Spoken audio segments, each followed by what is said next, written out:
ఆదికాండము 24వ అధ్యాయం చదువుతున్నాము, ధ్యానం చేస్తున్నాము. మరి మనం బేసిక్స్ ఆదికాండంలో నేర్చుకోకుండా ముందుకు పరిగెత్తుతూ ఉంటాము. ఎవరైనా అకస్మాత్తుగా అబ్రహాం తండ్రి పేరు ఏంటంటే ఎవరు కూడా చెప్పలేదు. కారణం ఏంటంటే అబ్రహాం తండ్రి పేరు ఏం పేరమ్మా?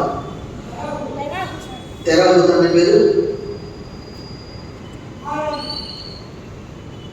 నాహోరు. నాహోరు తండ్రి పేరు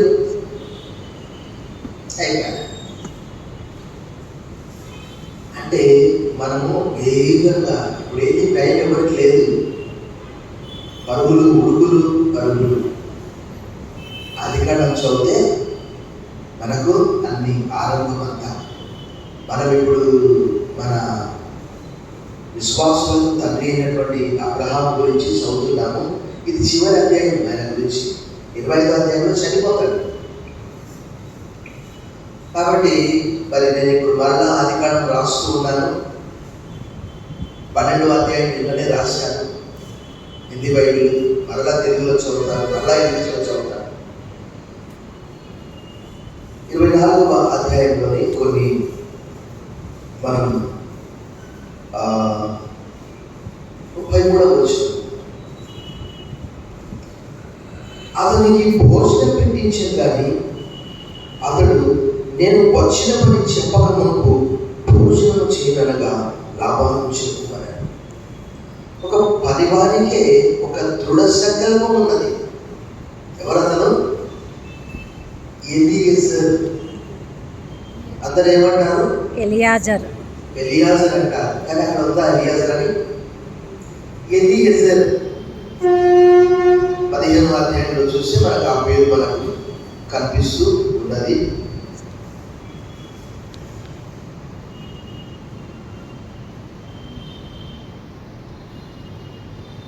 నేను సంతానం లేని వాడిని పోతున్నాను.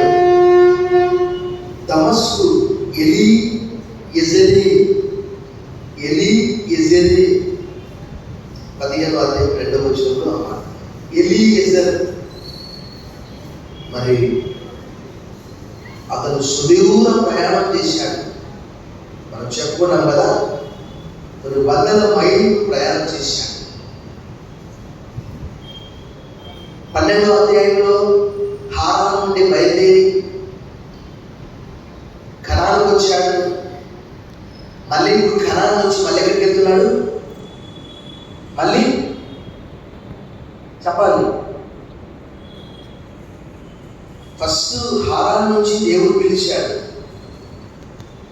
హారాను నుండి బయలుదేరి ఒరిజినల్గా అబ్రాహాం యొక్క ఊరి పేరు ఏం పేరు?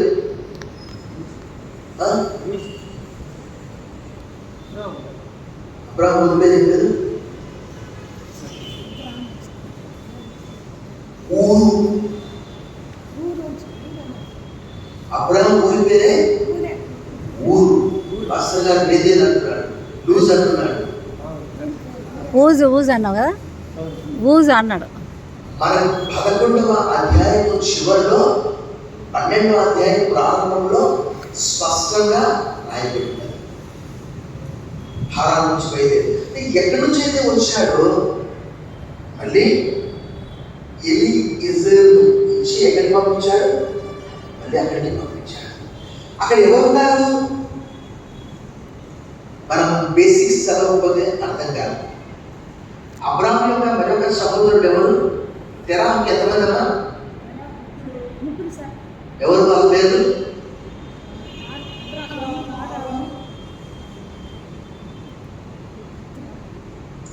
అబ్రాహాము ఒక వ్యక్తి, నాహోరు ఒక వ్యక్తి, హారాను మరొక వ్యక్తి.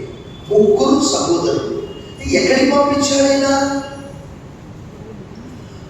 నాహోరు మిల్కా కుమారుడు బెతుయేలు కుమార్తె రిబకాను తీసుకొని రావడానికి పంపించాడు. మనం చుట్టూ తిప్పిన అర్థం కాదు ఎవరికి. కారణం ఏంటి? మన బేసిక్సే. అబ్రాహాం భార్య పేరు సారా లేక సారై, నాహోరు భార్య పేరు మిల్కా, హారాను కుమారుడు పేరు లోతు. నేను నా హిందీలో రాశాను, అన్న కొడుకును ఏమంటారు తెలుసా హిందీలో? ఎవరికైనా తెలుసా? భతీజే, భతీజా అంటే బ్రదర్స్ సన్, సిస్టర్స్ సన్. భతీజా అంటారు, ఇంగ్లీష్లో అయితే నెవ్యూ అంటారు. సో ఇక్కడ మనం బేసిక్స్ నేర్చుకోనంత కాలము మనం ముందుకు వెళ్ళినా లాభం లేదు. ఏంటి అది? కాలం నుంచి మరలా హారానుకు ఎలీజర్ను పంపించాడు. అంత దూరం ప్రయాణం చేసి కూడా అనేమో మధ్యలో తినొచ్చు కదా, కానీ ఏమంటున్నాడు? నేను వచ్చిన పని చెప్పక ముందు భోజనము. యేసుప్రభువు వారు ఏమన్నాడు? యోహాను సువార్త 4:34, నన్ను పంపిన వాని చిత్తము నెరవేర్చు తుదముట్టించుటయు నాకు ఆహారము పాలనైనది. అదే నా అర్థం. ఈయన కూడా ఏమంటున్నాడు? నేను భోజనం చేయను దాక చేయను. చెప్పు, నీవు పిల్లని ఇస్తావా ఇవ్వవా? అక్కడ రాయకుండే తర్వాత అక్కడ చూస్తే నువ్వు ఇష్టమా ఇయ్యవా, ఈ సంగతి చెప్పు, నేను వెళ్ళిపోతా. చూడండి,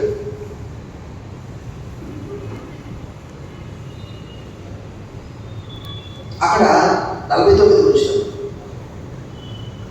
కాబట్టి నా యజమానుని ఎడల మీరు దయను నమ్మకము కనపరిచిన ఎడల అదేను నాకు తెలియజెప్పుడి, లేని ఎడల అదేను తెలియజెప్పుడి, అప్పుడు నేను ఎన్నుకోగలను అనుకోలేదు అనగా. చెప్పండి, పిల్లలు ఇస్తారా కదా? అంతవరకు నేను వచ్చిన పని నెరవేరేంత వరకు భోజనము చేయను. యేసుప్రభువు వారు కూడా మార్చి 6వ అధ్యాయంలో అసలు ఆయన భోజనం చేయడానికి టైం లేదంట. 6వ అధ్యాయం చూడండి, 31 వచ్చిన. అప్పుడు ఆయన మీరు ఏకాంతంగా అరణ్య ప్రదేశంలోకి వచ్చి కొంచెం సేపు అర్చన తీర్చుకోవడం చెప్పారు. ఏదైనా అనేకులు వచ్చుచు పోచుకుంటున్నందున భోజనం చేయటమైన వారికి అవకాశము ఆనందితమైన టైం లేదు. మరి ఎలీయెజరు కూడా ఏం చేస్తున్నాడు? నేను వచ్చిన పని పూర్తి అయ్యేంత వరకు అసలు భోజనము చేయను అని అంటాడు. అంటే ఒక దీక్ష, ఒక సంకల్పం, ఒక మిషన్, ఒక టాస్క్ ఏంటంటే నా యజమానుని కుమారుడి కొరకు అమ్మాయిని సంపాదించాలి. ఈ కష్టమంతా అదే అన్నమాట. తర్వాత మనం ఏం చూస్తామంటే అంతటా అతని ఇట్లా ఎవరు? ఎలీయెజరు, నేను అబ్రహాము దాసుడు, యెహోవా నా యజమానుని బహుగా ఆశీర్వదించిన కనుక అతని గొప్పవాడాయను. అతనికి గొర్రెలను, గొడ్లను, వెండి బంగారములను, దాసదాసి జనము, వంటలను, గాడిదలను దయచేసి. ఇవన్నీ కూడా మనకు 12వ అధ్యాయంలో ఆయన ఆస్తి అంతా కూడా తీసుకొని బయలుదేరి వచ్చినట్లు మనకు రాయబడి ఉన్నది. 12వ అధ్యాయంలో మరొక మాట కూడా మనకు రాయబడ్డది. ఏంటి? ఫరో ఏం చేశారంట? దాసదాసీలను, గొడ్లను, పశువులను వాటన్నింటినీ బహుమానంగా ఇచ్చాడట. అవి కలిపి ఇంకా చాలా 11వ అధ్యాయం 2వ వచనంలో కూడా రాయబడ్డది. ఏంటి? అబ్రాము వెండి బంగారము పశువులు కలిగి బహు ధనవంతుడైందని మాట రాయబడి. ఇంకేం రాయబడ్డది? వాళ్ళ ఆస్తి అంట కలిసి నివసించలేనంత ఉందంట. 36వ అధ్యాయం 7వ వచనంలో రాయబడ్డది. ఏశావు యాకోబుల గురించి, ఇక్కడ అబ్రాహాము లోతుల గురించి కూడా రాయబడ్డది. వాళ్ళిద్దరికీ అంతే ఆస్తి ఉంది. కానీ మనం గమనిస్తే లోతు వికారి అయిపోయాడు, అబ్రాహాము ధనవంతుడయ్యాడు. లోతు సమస్తం కోల్పోయాడు ఆయన యొక్క విశ్వాసాన్ని బట్టి. కాబట్టి మనం అక్కడ ఏం చూస్తామంటే అబ్రాహామును దేవుడు ఆశీర్వదించాడని ఎవరు సాక్ష్యం ఇస్తున్నాడు? పరివాడే సాక్ష్యం ఇస్తున్నాడు. ఎలియేజర్. కొంచెం యజమాని అటు పక్కన జరిగితే 12 గంటలకి చెప్తాడు యజమాని గురించి. కొట్టి పిచ్చినారండి, అస్సలు స్టింజి, ప్రాణం పోతుందా, రాగి కొట్టు రాలిపడదు. కానీ పనివాడు ప్రార్థన చేస్తూ 24 అధ్యాయం 12, 24 అధ్యాయం 21, 24 అధ్యాయం 41, 42, 24 అధ్యాయం 56, 4 చోట్ల 5 చోట్ల ఒకటే మాట, కార్యం సఫలతి. తర్వాత నా యజమానుని భార్య అయిన సారా వృద్ధాప్యంలో నా యజమానునికి కుమారుని కలడు. నా యజమానుడు తన కలిగిన యావత్తులు అతనికి ఇచ్చి ఉన్నాడు. మనకు తెలుసు 12వ అధ్యాయంలో దేవుని యొక్క వాగ్దానం అబ్రాహాముతో ఏమైందని, నేను నిన్ను ఆశీర్వదిస్తాను, నేను నిన్ను గొప్ప జనముగా చేస్తాను, సమస్త వంశము నీ ద్వారా నీ యందు ఆశీర్వదించబడతాయి, నిన్ను దీవించువాడిని దీవిస్తాను, నిన్ను శపించువాడిని శపిస్తాను, నీ సంతానాన్ని ఇంకా ఆకాశ నక్షత్రముల వలె చేస్తాను 15వ అధ్యాయంలో. కానీ మనం చూస్తాం దాదాపుగా ఆయన 25 సంవత్సరాలు వేచి మన 11వ అధ్యాయం ఇంతకు చదివాం. ఆమె ప్రసవించడానికి విశ్వాసం ద్వారా ఏం పొందుకున్నదంట? శక్తి పొందుకున్నదంట. రోమా 4 ఫిబ్రవరి 11లో ఆ విషయాలన్నీ కూడా చెప్తున్నాడు. నా యజమానుడైన అబ్రాహాము సారా వృద్ధాప్యంలో ఒక కుమారుని కన్నది. ఆ కుమారునికి ఆయన మొత్తం ఇచ్చేసాడు. మనకి ఇక్కడ డౌట్ వస్తుంది, మళ్ళీ ఉపపంతుల కుమారులు కూడా ఉన్నారు. వాళ్ళ పరిస్థితి ఏంటంటే వాళ్ళకి ఏం చేశాడు?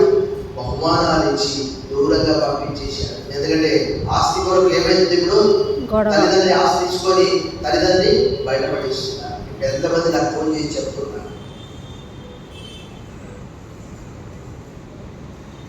మరియు నా యజమానుడు నాతో నేను ఎవరి దేశంలో నివసించున్నాడు, ఆ కనానీయుల పిల్లల్లో ఒక పిల్లను నా కుమారునికి పెళ్లి చేయవద్దు. కనానీయులు వాళ్ళ ఆచారాలు మనందరికీ తెలుసు. ద్వితీయోపదేశకాండంలో రాయబడ్డది. ఏమని రాయబడ్డది తెలుసా? నా నీతిని బట్టి దేవుడు నన్ను ఇక్కడ వాగ్దానంలో ప్రవేశపెట్టాడని మీరు అనుకోవద్దు. మీ నీతి కాదు, వాళ్ళ చెడుతనం. అర్థమైందా? మీ నీతి కాదు, వాళ్ళ భయంకరమైనటువంటి చెడుతనం. అందుకే ద్వితీయోపదేశకాండం 7వ అధ్యాయం 3వ వచనంలో ఎవరు రాయబడ్డది? మీ కుమార్తెను వారికి ఇవ్వకూడదు, వారి కుమార్తెను మీరు చేసుకోవడానికి వీలు లేదు. ద్వితీయోపదేశకాండం 7వ అధ్యాయం 3వ వచనంలో ఆ విషయం రాయబడింది. కాబట్టి 24వ అధ్యాయం స్టార్టింగ్ లో అబ్రాహాము ఏమని ప్రమాణం చేయించుకున్నాడు? అయ్యా, నేను ఎవరి మధ్య కాపురం ఉంటున్నాను, వారిలో ఒకదాన్ని మాత్రం నా కుమారునికి చేయవద్దు అని ఏం చేశాడు? ప్రమాణం చేయించుకున్నాడు.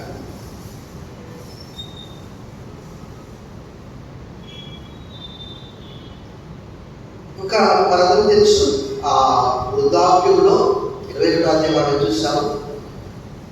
యెహోవా తాను చెప్పిన ప్రకారము సారాను దర్శించను అనే మాట మనం 21లో మనం చూస్తాం.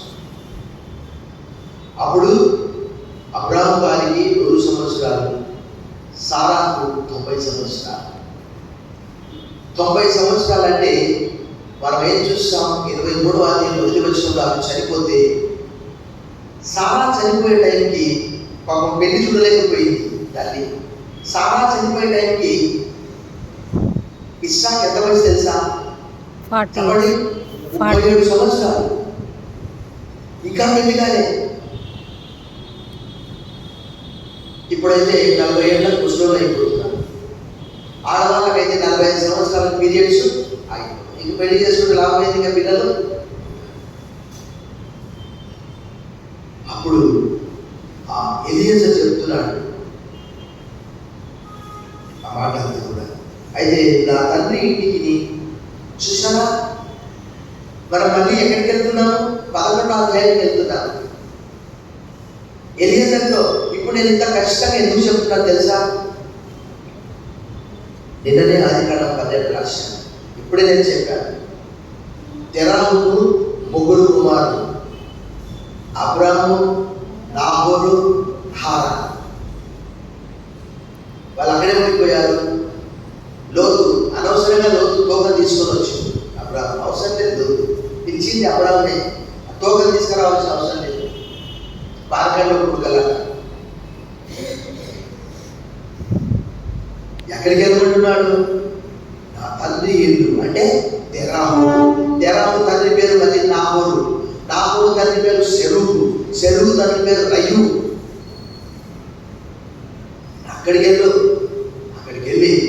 అక్కడికి వెళ్ళదు, చుట్టుపక్కల కాదు అంటే అక్కడికి వెళ్ళాడు.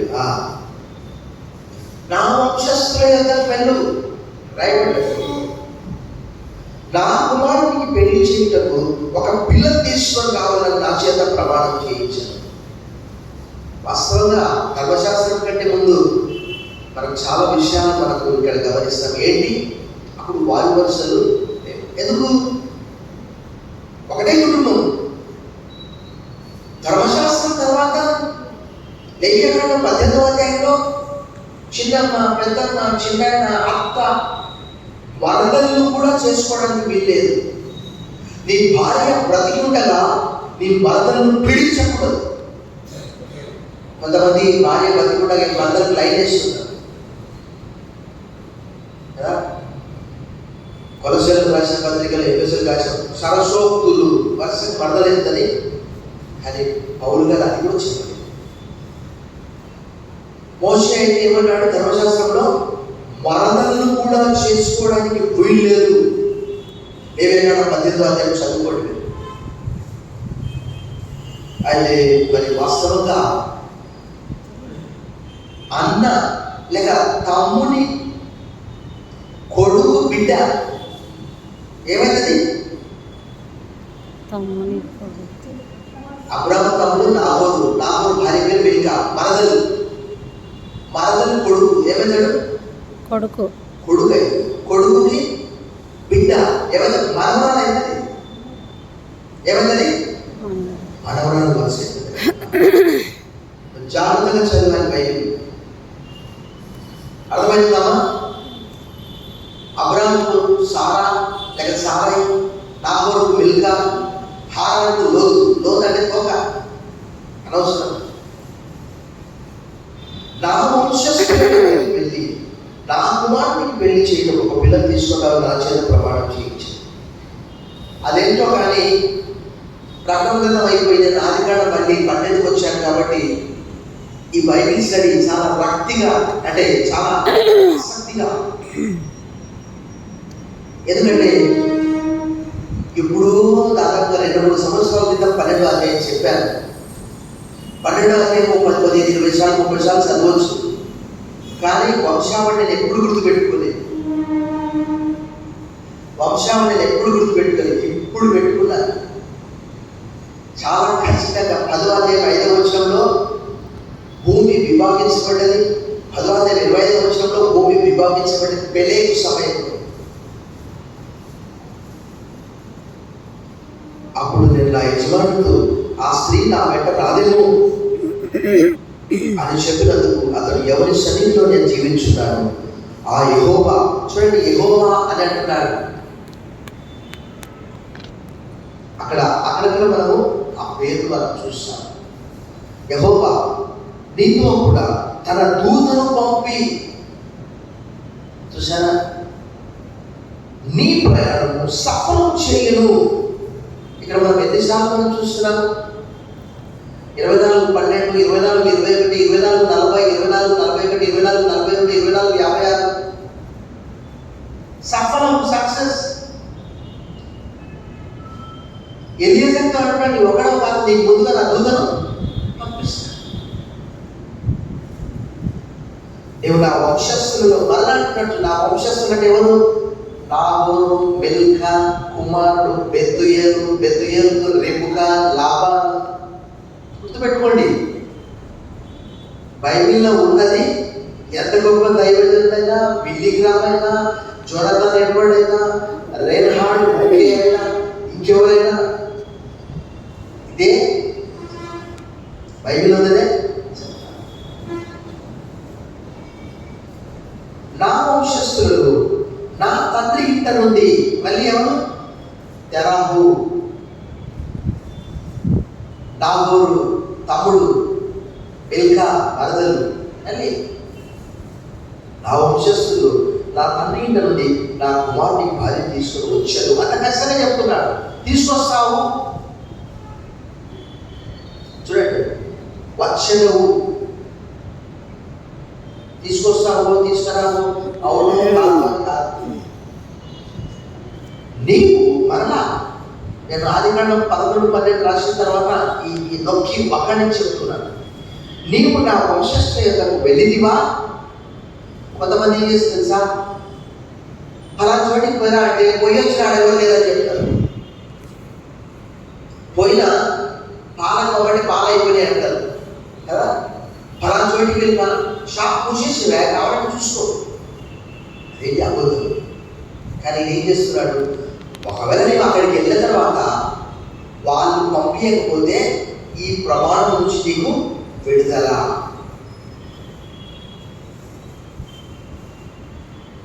ఇక నీకు బాధ్యతలు వారు ఆమెను ఇయ్యని ఎడల కూడా ఈ ప్రమాణం విషయంలో బాధ్యత వచ్చింది. నేను ఆ బావి వద్దకు వచ్చి 42వ వచనం, అబ్రహాము నా యజమాని దేవుడు పైన యెహోవా. చూసారా అబ్రహాం ఎంత విశ్వాసం ఉందో, ఒక పనివానికి ఎంత విశ్వాసం అండి, ఎంత భక్తి, ఎంత ఒక నిరీక్షణ. ఈరోజు ఏంటంటే వాస్తవంగా చెప్తున్నా, మ్యారేజ్ పూల చుట్టూ తిరుగుతా ఉన్నారు పిల్ల కొరకు పిల్లగాళ్ళు. మ్యారేజ్ బ్యూరోల చుట్టూ తిరుగుతా ఉన్నారు. దేవుడు అడగట్లేదు, కనీసం ఒకసారి ప్రభా చూయించు, ప్రభా చూయించు.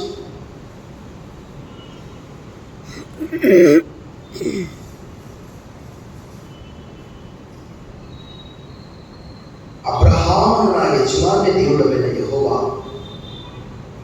నా ప్రయాణం నీవు సఫలం చేసిన ఎడల, మరలా సఫలం అంటున్నాడు. చూడండి, ఇక్కడ మనము 40లో చూసాము, మరలా 42లో మనం చూస్తున్నామా ప్రసాద్ గారు? నేను ఈ నీళ్ల బావి వద్ద నిలిచి ఉండగా నీళ్లు చేరుకున్నకు వచ్చిన చిన్నదానితో నేను, చిన్నది అంటే మనం ఏం చెప్పుకున్నాము, కన్యక, ఏ పురుషుడు కూడనటువంటి స్త్రీ. మనం 24:16లో ఉన్నదన్నమాట చిన్నది అంటే. ద్వితీయోపదేశ కాండం 22లో కూడా ఆ మాట రాయబడి 24:16లో ఆ చిన్నది మిక్కిలి చక్కనిది. 24:16 చెప్పాను. ఆ చిన్నది మిక్కిలి చక్కనిది, ఆమె కన్యక, ఏ పురుషుడు ఆమెను కూడలేదు. గమనించండి అక్కడ 24:16. నీళ్లు చేరుకొనకు వచ్చిన చిన్నదానితో నువ్వు దయచేసి నీ కడవలో నీళ్లు కొంచెం నన్ను త్రాగనివ్వని చెప్పునప్పుడు, నువ్వు త్రాగును, నీ ఒంటెలకు చేరిపోయింది కానీ ఎవరిని చెప్పును, ఆమె నా యజమాని కుమారునికి యెహోవా నియమించిన పిల్ల అయి ఉండును కాకని మనవి చేసుకుంది. ఒక విషయం చెప్పి నన్ను ముగించి వేస్తాను. ఏంటంటే, వచ్చేటామె గర్భంలో నుంచి రాజులు రావాలి, రక్షకుడు రావాలి. ఎవరు రావాలి? రాజులు, రక్షకుడు. రాజులు రావాలి, ఇంకెవరు రావాలి? రక్షకుడు. ఊరికే విశ్వాసం లేదంటే వస్తే లాభం ఏంటి? ఈరోజు ఒక ఆమె తన బాధ చెప్పుకున్నది ఏంటంటే, తమ్ముడి మరదది పోరుపడలేక ఏం చేసిందట, ఎవరు వచ్చినా పెళ్లి చేసుకోవాలనుకున్నదంట. బాధ ఎవరిది? తమ్ముడిది, మరదది. ఎందుకు? మీ అక్క ఇంట్లో ఎందుకు ఉంటుంది? తీరా చూస్తే అతను ఎక్కడో దూరంగా ఉన్నాడు. అతను అంటున్నాడు, నువ్వు ఇక్కడికి రా అంటున్నాడు. ఏమంటుంది? నేను అక్కడికి రానంటుంది. ఇప్పుడు ఏమంటుంది? నీకు నాకు విడాకులు అంటుంది. అంటే గమనించండి, తమ్ముని బాధకు, మరదలి బాధకు, తల్లి బాధకు పెళ్లి చేసుకుంటే ఏమైంది? ఒకరోజు రేపుగా కూడా ఎవరో బలవంతం చేశారని వస్తే అక్కడ రక్షకుడు నాడు, రాజు ఎంత విధేయత చూపించాలి, ఎంత భక్తి ఉండాలి, ఎంత విశ్వాసం ఉండాలి కదా మనకు తెలుసు. అబ్రహాము కుమారుడు దావీదు కుమారుడైన యేసుక్రీస్తు వంశావళి. అబ్రహాము ఇస్సాకు కనెను, ఇస్సాకు యాకోబు కనెను, యాకోబు ఎవరిని కన్నాడు? యూదాను అతని అన్నదమ్ములను కనెను. యూదా తామారు నందు ఎవరిని కన్నాడు? పెరెసును జరహును కనెను.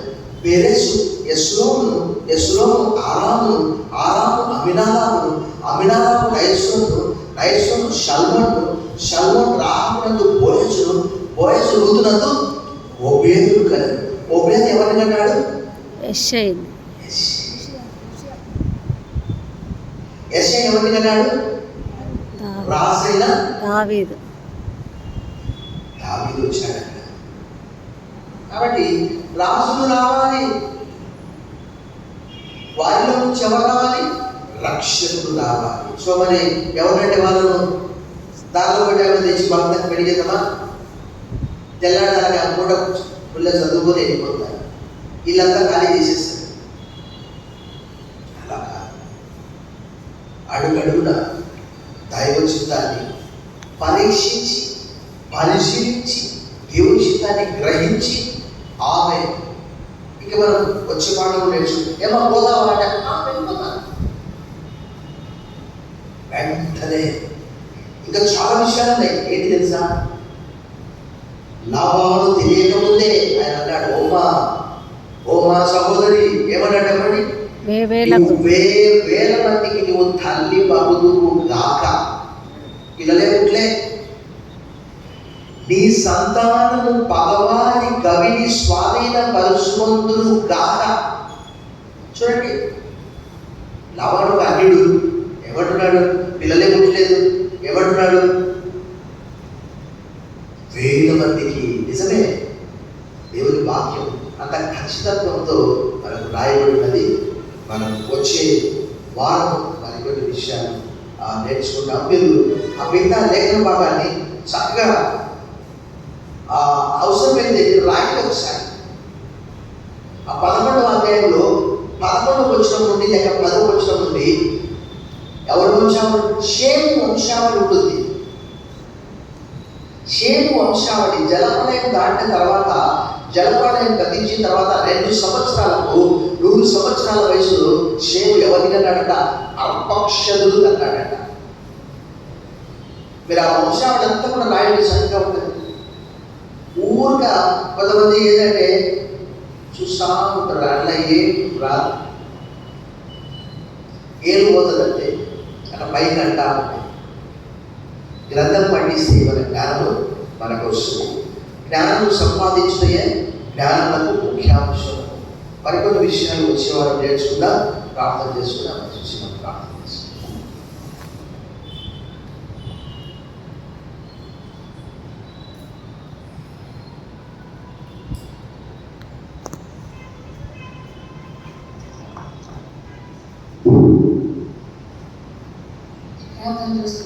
పరిశుద్ధుడైన దేవాలయ తండ్రి, నిన్న నేడు నిరంతరము ఏకరీతిగా ఉన్న దేవస్తోత్రమయ, నీ దయా, నీ కనికరము, నీ కాపుదల మా మీద ఉంచి ఇక్కడ కూర్చున్న ప్రతి ఒక్కరు నా తండ్రి ఈ వాక్యము నేర్చుకునే దానికి మాకు అవకాశం ఇచ్చినందుకు వెరలేని స్థుతులు స్తోత్రం చెల్లించుకుంటున్నాను ప్రభువా. అయ్యా, గత నెల మొదలుకొని ఈ నెల వరకు తండ్రి మొదట 2వ యేసువారం వరకు మమ్మల్ని సజీవులు ఎక్కడ చేర్చినందుకు స్తోత్రము, నీకే వందనాలు, స్తోత్రాలు నా తండ్రి. ఈ దైవదాసుడైన పాస్టర్ గారి ద్వారా మాకు ఎంతో వాక్యము వినిపిస్తున్నారు, కానీ మేము మర్చిపోతున్నాం ప్రభా. ఒక్క మాటను మేము మనసులో ఉంచుకొని ప్రభా మాకు దయచేయమని మరి కోరుకుంటున్నాము. అయ్యా, నా తండ్రి యూపీఎస్లో కూడా తండ్రి ఎంత భారీ పిల్లలు తెప్పించి కాపాడమని అడుగుతుంటున్నాము. రేపటి నుంచి జరగనైనా ఐక్యరాధన మీటింగ్స్లో మీరు వెలుగులోకి నడిపించమని అడుగుతున్నాము. ఆది నుండి అంతము వరకు నా తల్లి ఏ తొందరపాటు లోటు లేకుండా కాపాడమని అడుగుతూ ఉంటున్నాను ప్రభువా. పాస్టర్ గారిపై ఆశీర్వాదాలు పొందించి ఆ బిడ్డకు మంచి ఆరోగ్య బలమును దయచేసి మాకు ఎంతో వాక్యమును వినిపిస్తూ ఉంటుండగా సహాయం చేసి నడిపించుకోమని అడుగుతున్నాము. పాస్టర్ గారిని ఇద్దరు పిల్లలు కూడా మీరు ఆశీర్వదించి కాపాడుతున్నందుకు స్తోత్రము. ఇక్కడ కూర్చున్న ప్రతి ఒక్క బిడ్డను పేరు పేరు కోసం దీవించి కాపాడమని అడుగుతున్నాము. మాకు తలంతో పుట్టకమునిపే మా మనసు తెలియ ఉన్నదేవా, మాకేది అక్కడ ఉన్నదో మీకు తెలియని ప్రభా స్తోత్రము. అడగవలసిన వారం కాబట్టి మేము అడుగుతూ ఉంటుండగా మా అవసరతలు తీర్చమని అడుగుతున్నాము. అయ్యా మీ చిత్తమైతే వచ్చే వారం మీ మాటగా కూడుకొని నేను ప్రార్థించుకొని నేను స్థుతించుకొని గనపరుచుకునే బాధ్యత ఇక్కడ కూర్చున్న మాకందరికీ దయచేయమని, రావాల్సిన బిడ్డలను మీరు ఈసారి కనిపించమని, మహిమ ఘనత ప్రభావం మీరే పొందమని. అయ్యా నా తండ్రి పాస్టర్ గారి బంధువులు నా తండ్రి ఎంతో మంది నేను తెలుసుకోలేదని తండ్రి పాస్టర్ గారు చెప్తూ ఉంటుండగా వాళ్ళని నేను సంధించి అయ్యా విగ్రహారాధన నుంచి దోషివేసి నా తండ్రి నిజమైన దేవుడిగా నేను తెలుసుకునే కృప దయచేయండి. ఆ మాదిగా లోకంలో కూడా ఎంతో మంది నేను ఎనగక చెట్లకు గుట్లకు రాళ్ళకు పాములకు మనుషులకు సూర్యచంద్ర నక్షత్రాలకు ఆకాశంలో భూమికి సముద్రానికి సృష్టికర్త అయిన నిన్ను మర్చి సృష్టిని పూజిస్తున్నారు ప్రభా. మీ రాకడ సమీపంగా ఉన్నది నా తల్లి. అందరూ అంతటా మారు మనసు పొందవలని సెలవిస్తున్నాదేవా. ప్రతి ఒక్కరు యేసు నామమున మోకాడు పొందవలని సెలవిస్తున్నాదేవా. ఒక పార్టీ నశించడం నాకు ఇష్టం లేదన్నారు కాబట్టి మేము అడగవలసిన వారిని కాపాడి అడుగుతున్నాము. కార్యము జరిగించేదే మీరే ఘనత మహిమ పొందమని ఇచ్చిన సమయాన్ని బట్టి వెరలేని స్థితులు స్తోత్రం చెల్లించుకుంటూ మా ప్రభువును తమ కుమారుడైన యేసుక్రీస్తు వారి పేరట అడిగి ప్రతినాడు వేడుకొంచున్నాను తండ్రి. ఆమేన్. పరమ తండ్రి అయిన దేవుని ప్రేమ, కుమారుడైన యేసుక్రీస్తు వారి దివ్య కృప, పరిశుద్ధాత్మ దేవుని యొక్క అన్యోన్య సహవాసం చేయని మనందరికీ సదాకాలం తోడై ఉండుగాక. ఆమేన్. God bless you all.